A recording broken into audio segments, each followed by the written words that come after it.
آج کل اردو رسائل اور جرائد پر نزاع کا عالم طاری تھا تو اس میں کم از کم BA عالم صاحب کا کوئی قصور نہیں تھا۔ ان کے نزدیک اس کی وجہ تو ایک الیکٹرانک میڈیا، دوسرا انٹرنیٹ، تیسرا اسمارٹ فونز اور ان کی نئی نئی ایپس تھی جس کی طرف لوگ مچھروں کے جرمٹ کی طرح متوجہ ہو چکے تھے۔ چوتھی اور سب سے بڑی اہم وجہ کاغذ کا مہنگا ہو جانا، بلکہ ابھی پچھلے ہی دنوں کاغذ کا ریٹ ایک دم 100% تک بڑھا دیا گیا۔ اگر اسی سخت دور میں جو رسائل شائع ہو رہے تھے تو انہیں قدر احسان اور ممنون بڑی نظروں سے دیکھنا چاہیے تھا۔ وہ یقیناً اپنے پڑھنے والوں کو بھی ایک اعلیٰ معیار کی چیزیں دے رہے تھے۔ یہ سارا غصہ BMA عالم صاحب کو ہر روز لاحق رہتا تھا۔ وجہ اس کی یہی تھی کہ انہوں نے ایک جریدے اسرار ڈائجسٹ کو ابھی تک کسی نہ کسی طرح جاری رکھا ہوا تھا۔ اگرچہ ان کا دفتر ایک تنگ و تاریک سی گلی میں ایسی عمارت میں واقع تھا جس کی طبی عمر پوری ہو چکی تھی، عملہ بھی چند نفوس پر مشتمل تھا، تاہم پرچہ ہر ماہ باقاعدگی سے نکلتا اور چلتا بھی تھا۔ اگر عملے سمیت فرنیچر کی بھی بات کی جائے تو ایک میز، 2 کرسیاں اور لکڑی کی ایک الماری پر مشتمل تھا۔ عملہ صرف 2 افراد پر مشتمل تھا۔ جناب BA عالم مدیر اعلیٰ تھے اور فیروز جہاں پوری جو بقیہ عملہ تھے۔ اب BA عالم صاحب کا ہی حوصلہ تھا کہ وہ اس پرچے کو باقاعدگی سے شائع کر رہے تھے، کیونکہ عالم صاحب کے نزدیک نفع و نقصان کی کوئی اہمیت نہیں تھی۔ ادب ان کی غذا تھی، کبھی اقتصادی حالات اجازت دیتے تو وہ مادی اشیاء پر بھی توجہ فرما لیتے۔ ایک روز عالم صاحب تمباکو نوشی کرتے ہوئے سپہر کی ڈاک کا انتظار کر رہے تھے اور بقیہ عملہ یعنی فیروز جان پوری دوسری کرسی پر اونگ رہے تھے۔ ڈاکیا 3 لفافے پھینک کر چلا گیا۔ فیروز نے ڈاک عالم صاحب کی جانب بڑھاتے ہوئے پر امید نظروں سے دیکھا، کیونکہ کبھی کبھی اسے ڈاک کھولنے کی اجازت مل جاتی تھی اور برے بھلے مسودے پڑھ کر کچھ وقت کٹ جاتا تھا۔ اس روز مدیر اعلیٰ نے ہاتھ بڑھا کر ڈاک اپنے قبضے میں کر لی۔ ایک لفافے میں کسی پرانے بل کی ادائیگی کا تقاضا تھا جس پر عالم صاحب نے سرسری نظریں ڈال کر فیروز کی طرف بڑھا دیا۔ دوسرے لفافے میں ایک نظم برآمد ہوئی جس کے ساتھ جوابی لفافہ بھی تھا۔ نظم کا عنوان تھا سناٹے کی چیزیں۔ BA عالم صاحب نے صبر و تحمل کے ساتھ پوری نظم پڑھی، پھر اسے جوابی لفافے میں بند کر کے فیروز جان پوری کی طرف بڑھا دیا تاکہ وہ اسے سپرد حق کر ڈالے۔ تیسرا لفافہ ہاتھ سے پھولا ہوا تھا۔ یہ ایک کہانی کا مسودہ تھا جسے اسکول کی کاپی سے صفحات پھاڑ کر ہاتھ سے لکھا گیا تھا۔ اس مسودے کے ساتھ کوئی جوابی لفافہ بھی نہیں تھا۔ کہانی کا پہلا صفحہ پڑھنے کے بعد BA عالم نے میز پر پھیلی ہوئی ٹانگیں اتار کر فرش پر جمائی اور مسودہ میز پر رکھ کر اس پر جھکے۔ چند صفحات کے بعد انہیں سگریٹ کے دھوئیں کی مداخلت ناگوار محسوس ہونے لگی تو انہوں نے بقیہ آدھی سگریٹ جوتے سے مسل دی اور بڑے انہماک سے کہانی پڑھنے میں مشغول ہو گئے۔ فیروز جان پوری نے حیرت سے آنکھیں پھاڑ کر مدیر اعلیٰ کو دیکھا۔ اس نے عالم صاحب کو پہلے کبھی آدھی سگریٹ پھینکنے والی عیاشی کرتے ہوئے نہیں دیکھا تھا۔ ایسا انقلاب خدا خیر کرے، آج ضرور کچھ ہونے والا ہے، اس نے سوچا اور اپنی نشست پر سنبھل کر بیٹھ گیا۔ آخری صفحے تک پہنچنے سے پہلے عالم صاحب کی مٹھیاں اور جبڑے سختی کے ساتھ بھیگ چکے تھے۔ کہانی ختم کر کے انہوں نے مسودہ میز پر پٹھا اور ایک گہرا سانس لے کر کرسی کی پشت سے ٹیک لگا کر آنکھیں بند کر لی اور بدن کو ڈھیلا چھوڑ دیا۔ اب تو جان پوری کے ہاتھوں سے صبر کا دامن چھوٹ گیا۔ اس نے جھپٹ کر کہانی کا مسودہ اٹھا لیا اور غور سے پہلے صفحے کو دیکھا۔ کہانی کی مصنفہ کوئی سیما منال تھی۔ عنوان جنونی دیوانہ اور لاری اڈا تھا۔ مصنفہ نے پہلی صفحے پر اپنا نام پتہ بھی لکھا تھا جو شہر سے تقریباً 100 میل کے فاصلے پر ایک قصبے کے قریب تھا۔ تحریر بچگانہ تھی لیکن بڑی محنت سے خوش خطی سے لکھی گئی تھی۔ جان پوری نے یہ تمام نکات نوٹ کرنے کے بعد کہانی شروع کر دی۔ وہ تیزی سے ورق پلٹتا رہا یہاں تک کہ 35 منٹ بعد اس نے آخری صفحہ ختم کرنے کے بعد سر اٹھا کر عالم صاحب کی طرف دیکھا جو سگریٹ کا دھواں اڑاتے ہوئے گہری نظروں سے اسے دیکھ رہے تھے۔ میں کہتا ہوں فیروز، عالم صاحب نے اسے اپنی طرف متوجہ دیکھ کر کہا، اس کہانی نے مجھے اس قدر حیرت زدہ نہیں کیا۔ یوں کہانی بھی عام ڈگر سے ہٹی ہوئی ہے اور ایک مخصوص علاقے کی ہے، لیکن مصنفہ نے جس قدر تفصیل سے تمام جزیات بیان کی ہیں اس نے مجھے دہشت زدہ کر دیا ہے۔ ساتھ ہی اس میں حقیقت کو بھی مد نظر رکھنا ہوگا کہ تحریر کسی بچے نے کی ہے اور صفحات بھی اسکول کی کاپی سے پھاڑے گئے ہیں۔ تمہارے کیا تاثرات ہیں فیروز؟ یہ جو مصنفہ ہے، فیروز نے پہلے صفحے پر نظر ڈالی، مس سیما، تو اس نے یہ حرکت جان بوجھ کر کی ہے تاکہ کہانی کا مسودہ فوری طور پر آپ کی توجہ اپنی طرف کھینچ سکے اور اس میں کامیاب بھی رہی۔ یہ صحیح جواب نہیں ہے۔ اگر یہ کہانی بن مانس یا ریچھ کی کھال پر بھی لکھی گئی ہوتی تو تب بھی میں اسے اشاعت کے لیے منتخب کر لیتا، لیکن یہ بچگانہ تحریر اور کاپی کے یہ صفحات۔ عالم صاحب الجھتے ہوئے خاموش ہو گئے۔ ممکن ہے فاضل مصنفہ نے کہانی لکھ کر اپنی چھوٹی بہن کو نقل کرنے کے لیے دے دی ہو۔ فیروز، آج کل اردو ان پیج ٹائپنگ بہت عام چیز ہو چکی ہے۔ تقریباً ہر مصنف کی خواہش ہوتی ہے کہ اس کا مسودہ صاف ستھرا ہو اور دیکھنے میں خوبصورت نظر آئے۔ اگر وہ خود ٹائپنگ نہیں جانتی تو کسی سے بھی ٹائپ کروا سکتی تھی۔ عالم صاحب آپ تو بات کا پتنگڑ بنا دیتے ہیں۔ فیروز نے کہا کہانی آپ کو پسند آ گئی ہے، مصنفہ کو معاوضہ بھجوا دے اور بس۔ میں کہتا ہوں فیروز مجھے یہ سب کچھ پسند نہیں آ رہا۔ میں نے کہا نا، اس کہانی کی جزئیات نے مجھے خوفزدہ کر دیا ہے۔ میں 20 سال سے کہانیاں پڑھ رہا ہوں اور دعوے کے ساتھ کہہ سکتا ہوں کہ یہ کہانی محض تخیل کی تحلیق نہیں ہو سکتی۔ آپ کا مطلب ہے کہ فیروز کسی خیال سے خوفزدہ ہو گیا۔ اس نے تمام تر توجہ عالم صاحب کی طرف مرکوز کر دی اور عالم صاحب نے اس بات میں اپنے سر کو جنبش دی۔ مجھے کوئی گڑبڑ نظر آتی ہے، تو پھر آپ مصنفہ سے مل کیوں نہیں لیتے؟ ایک روز کی چھٹی کریں اور اس سے معلومات حاصل کر کے معاملہ صاف کر لیں۔ فیروز کا یہ خیال عالم صاحب کو پسند آیا۔ چند لمحے میں وہ کسی سوچ میں ڈوبے رہے، پھر مسودہ اٹھا کر اس پر لکھا ہوا پتہ پڑھنے لگے۔ دوسرے دن فیروز جان پوری مدیر اعلیٰ کی کرسی پر بیٹھا تھا۔ اس کی ٹانگیں میز پر تھیں۔ تمام دن وہ مدیر اعلیٰ بنا رہا، سوتا رہا، ڈاک سے آنے والے مسودے پڑھتا رہا، آلو کے سموسے کھاتا رہا اور چائے پیتا رہا اور اونگتا رہا۔ ادھر عالم صاحب نے اپنا سفر ٹرین سے شروع کر دیا، جس کے بعد انہوں نے ایک بس پکڑی، پھر تقریباً 1 میل پیدل سفر کیا۔ تب ایک گاڑی والے کو ان پر رحم آ گیا۔ اس نے انہیں باگلپور کے قصبے تک لفٹ دے دی۔ عالم صاحب نے بہت مضبوط جوتے پہن رکھے تھے، جس کا سول 1 انچ موٹا تھا۔ 4 سال کے مسلسل استعمال کے باوجود اس کی موٹائی میں کوئی خاص کمی واقع نہیں ہوئی۔ ترپال جیسے کپڑے کی سلی ہوئی پتلون بھی مضبوطی میں جوتوں سے کم نہیں تھی۔ بس اس کا رنگ اڑ گیا تھا۔ ہلکے سبز رنگ کی قمیض کمر کی طرف شانوں سے پھٹی ہوئی تھی۔ قمیض کی یہ کمزوری چھپانے کے لیے عالم صاحب اس پر کوٹ یا زپ والا سویٹر پہن لیتے، لیکن اس روز اتنی گرمی تھی کہ قمیض کا یہ عیب چھپانا ممکن نہیں تھا۔ کوٹ اتار کر انہوں نے ایک ہاتھ پر لٹکا لیا، جس کی ایک جیب میں 1204 والا پرانا ماڈل موبائل فون رکھا ہوا تھا۔ اس ضمن میں وہ کہتے تھے کہ مہنگا فون رکھنے کی کیا ضرورت ہے جب سستے فون سے کام نکل آتا ہے۔ خواہ مخواہ چوروں اور اسٹریٹ کرمنلز کے حوالے کرنا پڑ جاتا ہے، دکھ الگ ہوتا ہے، جبکہ اس کے برعکس پرانے ماڈل کا موبائل چھن جانے کا کوئی خاص دکھ نہیں ہوتا، البتہ چھیننے والے کو ضرور کفت ہوتی ہے۔ وہ پسینے میں شرابور ہامتے ہامتے مستی شاہ نامی دیہات میں داخل ہوئے تو ان کے روسٹ ہونے میں بس ذرا سی کسر رہ گئی تھی۔ وہاں انہوں نے ذرا پتہ دریافت کیا، پھر شمال کی جانب پہاڑیوں کی طرف جانے والی سڑک پر چل دیے۔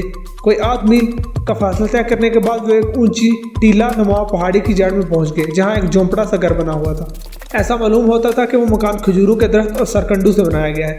قریب ہی کوئی درخت، جھاڑی یا گھاس نہیں تھی، بس ہاردار آہنی تاروں سے احاطہ بندی کی گئی تھی اور لکڑی کا ایک ٹوٹا پھوٹا دروازہ لگا دیا گیا تھا۔ پھاٹک میں داخل ہونے سے پہلے عالم صاحب نے ایک بار پلٹ کر اس سڑک کی جانب دیکھا جس پر دوڑتے ہوئے وہ واپس دیہات تک جا سکتے تھے۔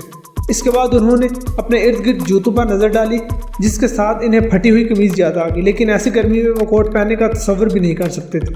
ایک گہرا سانس لے کر انہوں نے پھاٹک کھولا اور بھربھری مٹی والی کچی زمین پر چلتے ہوئے مکان کی جانب بڑھے۔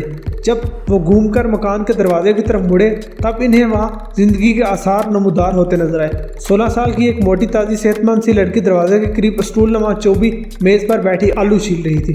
سورج مغرب کی طرف جھک گیا تھا، اس لیے دروازے کے قریب سایہ تھا۔ لڑکی پر نظر پڑتے ہی عالم صاحب سفر کی تمام تکالیف بھول گئے، انہیں اپنا مقصد پورا ہوتا نظر آنے لگا۔ لڑکی کے قریب پہنچ کر وہ معذرتی انداز میں مسکرا کر بولے، معاف کیجیے گا، مجھے سیما منال سے ملنا ہے۔ عالم صاحب پر نظر پڑتے ہی لڑکی آلو چھیلنے کا عمل موقوف کر چکی تھی۔ جی میرا نام ہی سیما ہے، اس نے پرسکون انداز میں جواب دیا۔ لڑکی کے جواب نے عالم صاحب کو آسا مایوس کیا۔ وہ تو ایک معمر پینشنیر سدا کنواری اسکول ٹیچر کا تصور باندھے ہوئے یہاں آئے تھے۔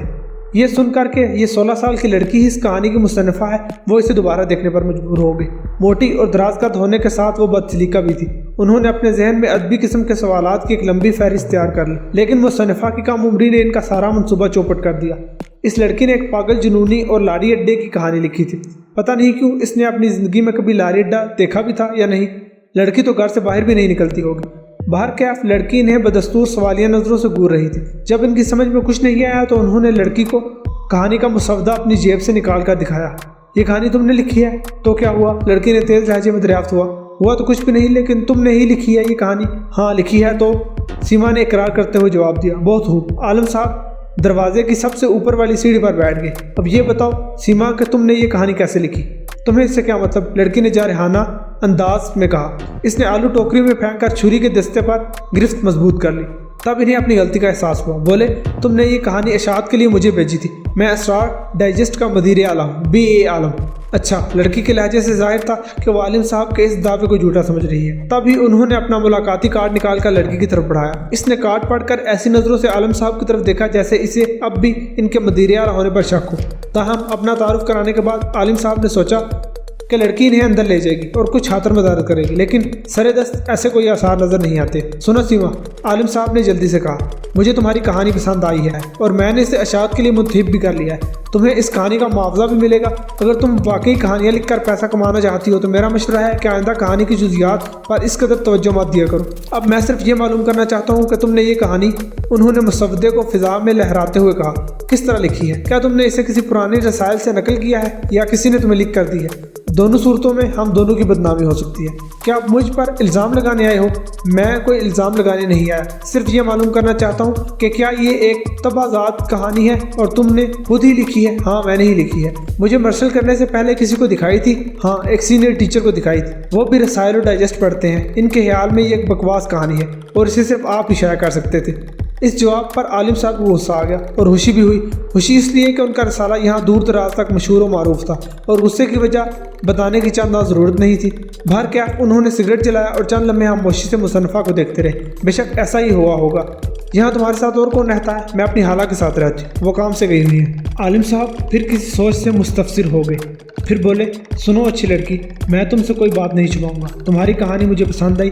میری عادت ہے کہ اچھا لکھنے والوں میں خود جا کر حوصلہ افزائی کرتا ہوں۔ آئندہ بھی کہانی ہمارے لیے ہی لکھتی رہو، لیکن میری اب تک یہ سمجھ میں نہیں آ رہا کہ ہر تم نے اتنی سی عمر میں اتنی اچھی کہانی۔ اچھا چلو جانے دو، ٹھیک ہے۔ نہیں بولیے، میں آپ کی ساری الجھن دور کر دینا چاہتی ہوں۔ عالم صاحب بولے، دراصل مجھے حیرت ہے کہ ابھی تمہاری عمر ہی کیا ہے، 16-17، اور تم یہاں دور دراز دیہات میں رہتی ہو۔ میرا مطلب ہے اس قسم کی کہانی لکھنے کے لیے بڑے تجربے اور گہرے مشاہدے کی ضرورت ہوتی ہے۔ وہ پھر کہتے کہتے الجھ گئے اور خاموش ہو رہے۔ وہ شاید اس لڑکی کو اپنا معافی ضمیر سمجھانے میں بری طرح ناکام رہے۔ انہوں نے سیڑھی پر پہلو بدلا، سگریٹ کا کش دیا اور بڑے میٹھے انداز میں مسکرا کر رہ گئے۔ بلاخر وہ بولے، سنو سیما، مصنفین نے اپنے ایڈیٹر سے کچھ نہیں چھپایا کرتے۔ ان کے راز کی حفاظت کرنا مدیر کا فرض ہوتا ہے۔ تمہیں فکر مند ہونے کی ضرورت نہیں، بس مجھے یہ بتا دو کہ تم نے یہ کہانی کس طرح لکھی ہے، کیا دیکھ کر لکھی؟ لڑکی سر جھکائے کچھ سوچنے لگی۔ ماحول پر گہرا سکوت طاری ہو گیا۔ اس بار اس نے سر اٹھا کر اسرار ڈائجسٹ کے مدیر اعلیٰ کو دیکھا اور پھر سر جھکا دیا۔ آخرکار وہ کسی فیصلے پر پہنچ گئی۔ اس نے BA عالم صاحب سے نظریں ملائی اور بولی، میں نے یہ کہانی خواب میں دیکھی تھی۔ ایک مدیر کے لیے یہ انکشاف بہرحال تعجب انگیز نہیں تھا۔ بہت سے مصنفین کو کہانی کا مرکزی حال خوابوں سے مل جاتا ہے۔ وہ مسکرائے، پھر بولے، وہ تو ٹھیک ہے سیما، تم نے اپنے کسی خواب سے اس کہانی کا مرکزی خیال لیا، لیکن جزیات، کیا تم نے خواب میں بھی دیکھا تھا کہ تمہیں کیسی کہانی لکھنی ہے اور کس طرح لکھنی ہے؟ لڑکی نے انکار میں سر ہلایا۔ میں نے خواب میں کوئی واقعہ نہیں دیکھا، ایک کہانی پڑھی تھی جس سے میں نے صبح حرف بحرف نقل کر کے آپ کو بھیجوا دیا۔ اب مدیر اعلیٰ BA عالم پر سختہ داری ہو گیا اور اسی انداز میں بولے، یعنی تم نے یہ کہانی انہی لفظوں میں خواب میں پڑھی تھی؟ سیما نے جواب میں اپنے سر کو اسباتی جنبش دی۔ کمال ہے۔ عالم صاحب بولے، اچھا اس قسم کا کوئی دوسرا خواب وغیرہ نظر آیا ہے یا نہیں؟ اکثر ایسے خواب مجھے آتے ہیں، لڑکی نے بے پرواہی سے جواب دیا۔ بہت خوب، یعنی اکثر نظر آتے ہیں۔ تو پھر تم نے کوئی دوسری کہانی بھی نقل کی ہے؟ لڑکی نے کندھے اچکائے۔ نہیں، لیکن اگر آپ مجھے ہر کہانی کا اچھا معاوضہ دیتے رہیں گے تو میں آئندہ تمام خواب کہانی کی شکل میں لکھ لیا کروں گا، میرا وعدہ، میں تمہیں معقول معاوضہ دیا کروں گا۔ ڈن ہو گیا۔ کافی دیر تک عالم صاحب اپنے اندر کی نامعلوم تشنگی دور کرنے کی کوشش کرتے رہے اور اس لڑکی سے مختلف سوالات کرتے رہے۔ کافی دیر تک جک مارنے کے بعد وہ لوٹ گئے۔ ایک سستے بٹیار خانے میں کھانا کھانے کے بعد انہوں نے دوبارہ پیدل چلنے اور کسی سے لفٹ لینے کی خواری اٹھانے کی زحمت نہ کی۔ کسی رکشہ ٹیکسی کرنے کی عیاشی سے وہ آراز ہی برتنے کی کوشش کرتے تھے، لہٰذا انہوں نے لاری اڈے کا رخ کیا۔ ابھی کوئی لاری نہیں لگی تھی۔ اس کی آمد پر کچھ وقت تھا۔ ان کی نظر سال خوردہ سے مسافر خانے پر پڑی تو انہیں اچانک کہانی کا وہ حصہ یاد آ گیا جس میں بڑی صراحت کے ساتھ ایسے ہی لاری اڈے اور مسافر خانے کا نقشہ کھینچا گیا تھا۔ بلا شبہ مصنفہ نے اسی مسافر خانے کا ذکر کیا تھا، لیکن اپنی کہانی میں اس کا نام نہیں لکھا تھا، اور لاری اڈا بھی وہی تھا۔ مزید تصدیق کے لیے انہوں نے مسافر خانے کو اندر سے دیکھنے کا فیصلہ کیا۔ BA عالم نے مسافر خانے کا دروازہ کھول کر اندر نظر ڈالی تو اندر کا منظر خوب ویسا ہی تھا جیسا کہ مصنفہ نے اپنی کہانی بعنوان جنونی و دیوانہ اور لاری اڈا میں بیان کیا تھا، اور کہانی کے مطابق وہاں پاگل بھی موجود تھا جس کا سر غیر معمولی طور پر بڑا تھا، ناک درمیان سے پچکی ہوئی اور نتنے پھولے ہوئے، دائیں رخسار پر زخم کا لمبا نشان تھا اور بائیں گال پر بڑا سا دھبا۔ وہ پاگل بڑے آرام و سکون کے ساتھ اپنے شکار کی آمد کا انتظار کر رہا۔ پل کے پل میں جانے کیوں BA عالم کا چہرہ زرد پڑ گیا، اس کی پنڈلیاں بے جان ہو گئی۔ انہیں دیکھ کر پاگل کی پتھریلی آنکھوں میں بے پناہ چمک پیدا ہو گئی۔ اس کے موٹے موٹے بدے ہونٹ پر اسرار انداز میں مسکرانے لگے۔ اس کی اسرار بھری مسکراہٹ کو دیکھ کر عالم صاحب کے بدن میں دہشت کی ایک لہر دوڑ گئی۔